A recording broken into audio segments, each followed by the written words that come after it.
علامہ بنوری رحمۃ اللہ علیہ نے ارشاد فرمایا کہ ایک وقت تھا کہ گھر گھر میں قرآن پاک پڑھا جاتا تھا اور تسبیحاں ہوتی تھیں، دعائیں ہوتی تھیں، قرآن پاک کی تلاوت، بیویاں 2 پارے روز، مرد حضرات 3 پارے روز.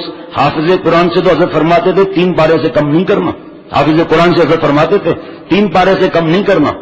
تو جناب یہ معاملہ تھے. علامہ بنوری رحمۃ اللہ علیہ کتنے برس ہو گئے اللہ کے پاس گئے ہوئے، پتہ نہیں 38 برس سے بھی کتنے اوپر ہو گئے.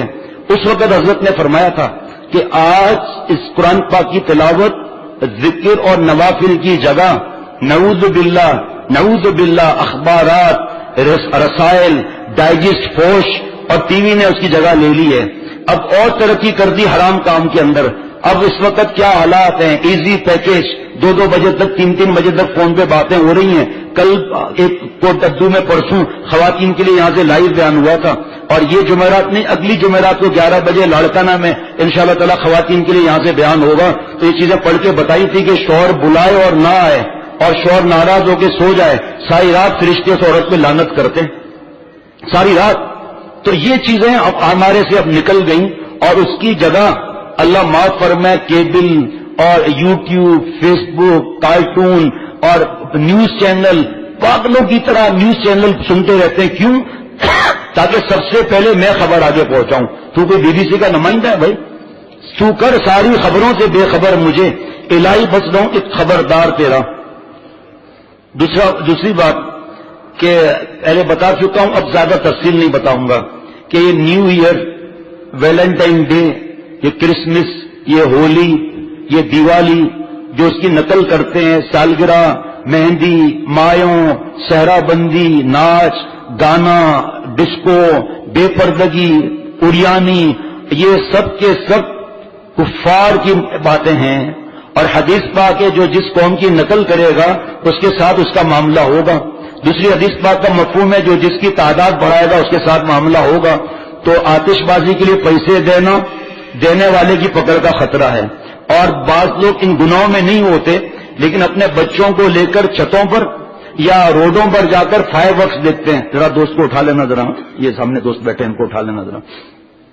فائر ورکس دیکھنے جاتے ہیں تو آپ کو یہ بات اچھی لگی نا، اللہ معاف فرمائے. جب بھی آپ اس کو فائر ورکس دکھانے جا رہے ہیں نا، روڈوں پر ٹریفک جام، ہوٹلوں پر رش، آپ ایک کوئی بات بتا دو کہ کسی یہودی، عیسائی، ہندو نے ہماری نقل کی ہو مسلمانوں کی. ایک، زیادہ بات نہیں کروں گا میں، چاہے وہ ڈریسنگ ہو، چاہے وہ چہرہ ہو، چاہے مرنے جینے کے طریقے ہو، ایک آپ بتا دو انہوں نے ہماری نقل کر کے روزہ رکھا ہو، نبی صلی اللہ تعالی وسلم کسی سنت پر انہوں نے سمجھ کے نقل کیا اور ہم ان کے اندر گھسے جا رہے ہیں. حضرت فرماتے تھے کہ انگریزوں نے لید پھینکا ہندوستان سے جاتے ہوئے اور آج ہم مسلمان اس لید کو چھو رہے ہیں.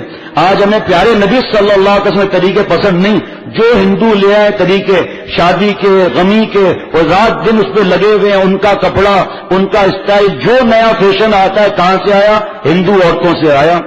نبی صلی اللہ علیہ وسلم جیسا نہ کوئی تھا، نہ کوئی ہے، نہ کوئی ہوگا. جب مسلمان چرچ میں جانے لگے، نعوذ باللہ، میں ایسے ہی نہیں کہہ رہا ہوں، نہ میں الحمدللہ اخبارات پڑھتا ہوں، نہ اخبار پڑھتا ہوں، نہ مجھے کوئی بریکنگ نیوز بھیج سکتا ہے، نہ مجھے کوئی جناب کوئی خبر بریکنگ نیوز بھیج سکتا ہے، نہ اللہ کے کرم سے کوئی لطیفہ بھیج سکتا ہے. فوراً فون کر کے ناراض ہو جاتا ہوں. اور شیخ کو ملفوظات بھیجنا وہ بھی بےادبی ہے، کیونکہ آپ ہمیں کوئی دین کی بات بھی بھیجیں گے نا، لیکن ہم تحقیق اس کی جب تک نہیں کریں گے آگے نہیں بتائیں گے. تو آپ اپنے شیخ کو تحقیق میں لگانا چاہتے ہو، آپ چاہے کتنا بھی کوئی ہو اور لکھ بھی دے، ہمارے اتنے تجربے ہیں کہ ہم نے تحقیق کرائی تو وہ حدیث پاک کے اندر وہ تھا ہی نہیں، وہ جلد نمبر بھی نہیں، وہ صفحہ نمبر بھی نہیں.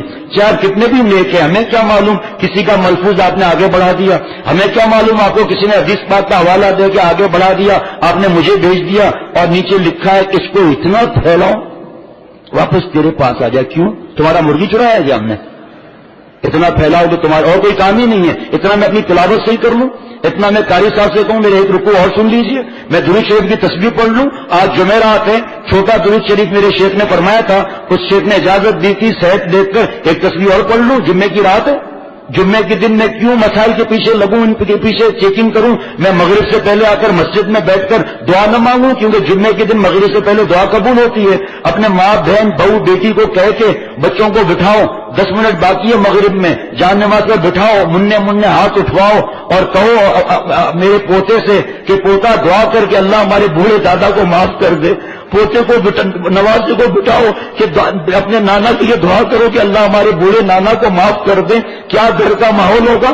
اور یہاں مغرب کی اذانیں ہو رہی ہیں اور فلمیں اور گانے چل رہے ہیں۔ حق بات کو جو قبول نہیں کرتا، یہی تو تکبر میں کہ ابھی ایک صاحب کا آج فون تھا، بیٹھا ہوگا کسی کونے میں، روز آتا ہے، وہ کچھ مجھ سے باتیں کر رہا تھا، تو میں نے کہا آپ نے جو باتیں کی یہ غلط ہے اور یہ طریقہ یہ صحیح ہے۔ سنیے کیا غلطی تھی، کہا وہ تو ٹھیک ہے لیکن، میں نے کہا چپ بے، جو اپنی اصلاح پکی کراتا ہے تو اس کو ایسا بول سکتا ہے آپ نے؟ میں نے کہا چپ بے نہیں کہا، میں نے کہا چپ، جب میری بات صحیح ہے تو اگر کیا؟ حضرت مجدد نے اس پہ ڈانٹا تھا، کہا چھوٹو یہاں سے، بات بڑا ہے، بات سب صحیح ہے، مگر جب بات صحیح ہے تو مگر کیا؟ تمہارے اندر جو ہے وہ نفس آ رہا ہے۔ میرے خیال میں 10 مرتبہ بیچارے نے معافیاں مانگی، وہ بے ادب نہیں ہے لیکن انسان ہے، زبان سے نکل جاتا ہے، ظاہری بات ہے انسان ہے، اور کیونکہ وہ روز آتا ہے اپنی اصلاح کراتا ہے، تو میں نے کہا بیٹا تو میرے دل میں آیا بعد میں رکھنے کے بعد، میں نے کہا ارے تو سامنے ہوتا نا تو تیرے کو تو لگا دیتا میں ٹھکائی ایک، ہم نہیں مارتے، ڈرو مت بھائی، لیکن ایسے ہنسانے کے لیے یہ جملہ تم نے کیسے کہا کہ سب صحیح ہے لیکن؟ حضرت والا رحمۃ اللہ علیہ فرماتے تھے کہ جب میں صحیح ہوں تو لیکن کیا؟ ایک برطانیہ میں ایک آدمی تھے، دین کی سمجھ نہیں تھی، حضرت والا نے بیان ختم کیا تو کہنے لگے حضرت میرے خیال میں اس طرح ہونا چاہیے تھا۔ چپ بے بوچڑ، گوشت بیچنے والے کسائی، دین میں خیال کرتا ہے؟ جو دین تو مکمل ہو گیا 1400 برس پہلے بنایا، میرا خیال میں اس طرح ہونا چاہیے۔ قرآن پاک حدیث پاک کے سامنے تیرا خیال آئے گا۔ اگر عقل سے اللہ ملتے، ذرا غور کرنا میرے پیارے شیخ کا جملہ، فرمایا اگر عقل سے اللہ ملتے تو جالینوس، فارابی، ارسطو، افلاطون سب مسلمانوں کی لسٹ میں ہوتے۔ عقلیں اب تک جتنے آئے، جتنے موجود ہیں، جتنے آئیں گے، جہاں سب کی عقلیں ختم ہوں گی وہاں سے وہی شروع ہوتی ہے۔ اے اللہ تو دل میں تو آتا ہے سمجھ نہیں آتا، اے اللہ تو دل میں تو آتا ہے سمجھ نہیں آتا، میں جان گیا تیری پہچان یہی ہے۔ یہ سوچنا کہ فائر ورکس کرائیں، شب برات نے پٹاخے کے پیسے دے دیے تو کیا جس کو اذیت پہنچے گی، پٹاخہ پھوڑنے والے کو اور پیسہ دینے والے دونوں کے پکڑ کا خطرہ ہے۔ کہ ایک مسلمان ہے بیچارہ ہل گیا، یہ نواب صاحب بیٹھا ہوا ہے، پوتا صاحب بہت چھوٹا تھا یہ، تو رات کے 12 بجے اچانک فائرنگ شروع ہو گئی نیو ایئر کی، میں باہر دوستوں کے ساتھ بات کر رہا تھا دین کی، تو ایسی گھر سے چیخ کی آواز آئی جیسے کسی کا دل پھٹ گیا ہو، اور فوراً میں بھاگا اندر، ہونٹ نیلے، اکیلے کھڑا تھا، چھوٹا بچہ تھا اور ایسے کانپ رہا تھا، جلدی سے گلے لگا کر باتوں میں لگا کر کمرے کے اندر میں لے گیا۔ بتاؤ آپ اور کتنے بیچارے ہیں، کتنے نیند کے مریض ہیں بیچارے، کتنے بوڑھے ہیں، دنیا کی پڑھائی کرنا کیا جرم ہے کیا؟ دنیا کی پڑھائی کر رہا ہے بیچارہ، حافظ قرآن ہے، قرآن پاک پکا کر رہا ہے، نیند کی کمی کے مریض ہیں اور فائرنگ یہ کر رہے ہیں، یہ کفار کی نقل ہے۔ مسلمان کا ان باتوں سے کیا واسطہ؟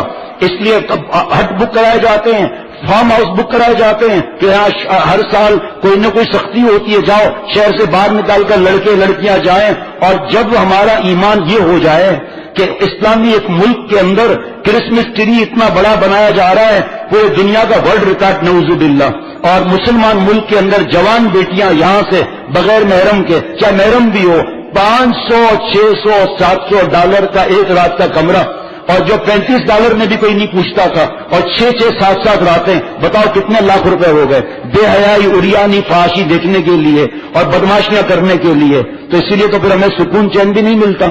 اس کا خیال رہے۔